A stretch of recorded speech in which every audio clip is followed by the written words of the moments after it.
Let me go next to, oh, you know who I want to talk to? Aaron the trucker is on the line from the 217. And we haven't heard from Aaron for a while. And I'm very interested in what's going on with trucking right now. Aaron, how are you? Eh, I'm alive. That's pretty Yeah. much all I have to say about that. So yeah, trucking is doing fine. The thing about trucking is that unlike a lot of things in this country, this is a very resilient industry because Mm, 71% of everything that you buy is delivered on a truck. But right. I'm glad that you recognize me. It's only called once. But anyway, Well, we do have so the caller only ID. thing that I want to say is this. Fair enough. Fair. The only thing I want to say is this. I'm not a leftist. I'm an independent. And one of the reasons for that is the left loves to, I'm not saying Joe Biden is a good guy, but the left loves to point to one thing that Joe Biden said as Joe Biden being a bad guy, which is Joe Biden saying that he has no empathy for millennials who say that it's hard. Mm, And he said, and I quote, if you don't like the way things are, go out and change them. Now, the funny thing is, in many senses, that's exactly what the left has done by electing people like AOC, Ilhan Omar, Ayanna Pressley, Ro Khanna, the lady who just defeated Dan Lipinski, whose name escapes me at the moment. right. But every person on the left seems to say that when it came to voting for Bernie Sanders, the left didn't come out in the numbers that they should have. But yet, I've seen so many people on the left who refuse to vote for Joe Biden.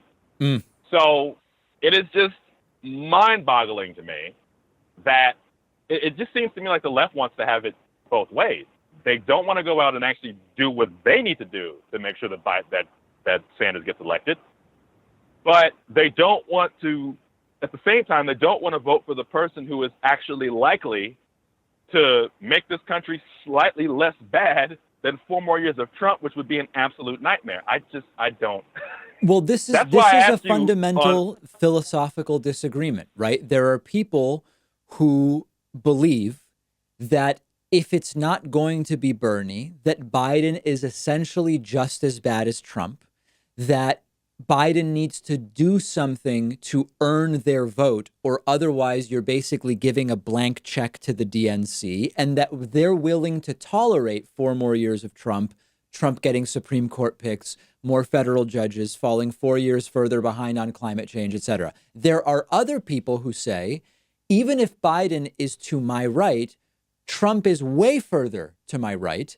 Biden supports the Green New Deal as a framework. Trump laughs at it and got out of Paris climate. Biden's tax plan's better than Trump's. Biden will pick better judges than Trump. And you're going to do the thing that is the least bad, as you're pointing out. Now, I'm in that latter group. There's some people in my audience who are in that first group. It's a philosophical disagreement. Yeah, but it's all I'm saying is that unless the left is really going to get it together and really figure out what it is that they want, Yeah. then you can't complain about whatever happens, whatever the ramifications are of 4 more years of Donald Trump. Right, right, That's just exactly. my If opinion. you participate, if you take an action that helps Trump get reelected, and then you complain about Trump, then there is certainly some sort of a double standard there for sure. Now, Aaron, just on the trucking, is there more Mm-hmm. demand for truckers right now because of all the people that are hoarding stuff? Well, let's just say the toilet paper industry is exploding. Right. But what I can tell you is there's been a need for truck drivers for years, Yep. and the coronavirus outbreak is certainly not helping. But what I can tell you is there have been measures taken that basically waive the restrictions that we have, the regulations that we have, that if you're hauling food and supplies to grocery stores, you can get them there as soon as you can. You don't Wow, have to and that worry about includes that only being includes able to drive. Yeah, skipping sleep even. That sounds dangerous. yep. It sounds dangerous, and of course, because this is America, there are likely people who are going to show us why that wasn't a good idea. But Yeah, the idea is that these stores desperately need these supplies. right. So they hope that people will use common sense. I don't have confidence that they will, but that's Yeah. that's that's what they're doing for us now So let me because ask they you this, need us. Aaron. So Can you yeah, remind me what it's normally you can't drive more than how many hours every how many hours? What's the rule? the rule is you're only allowed to drive up to 11 hours a day, and you're only allowed at 14 hours from the time you go on duty to do that. Okay, got it. So let me ask you this. What do you think is a safe upper limit for if those restrictions were gone and you were allowed to drive more, how far would you push it that you believe is still safe? Well, for me personally, because I can only speak for myself, I could probably drive 13, 14, maybe 15 hours. Not straight, of course, with Right. several breaks in between, but Yep. yeah, probably somewhere more than 12 hours easily. Yeah. And are you So, using any, like caffeine or anything else if you were to do such a long day? nope, No. Okay. unnecessary. All right. All right, Aaron. Well, listen, I appreciate you calling in. Stay safe out there, okay? You too. Thanks for putting so much emphasis on me. All right, Aaron. Oh, we know we're following trucking very, very closely. All right, Aaron. Thank you very much. Don't hang up if you're holding. We're going to take a quick break, and then we'll go right back to the phones after this. Don't hang up if you are holding right now.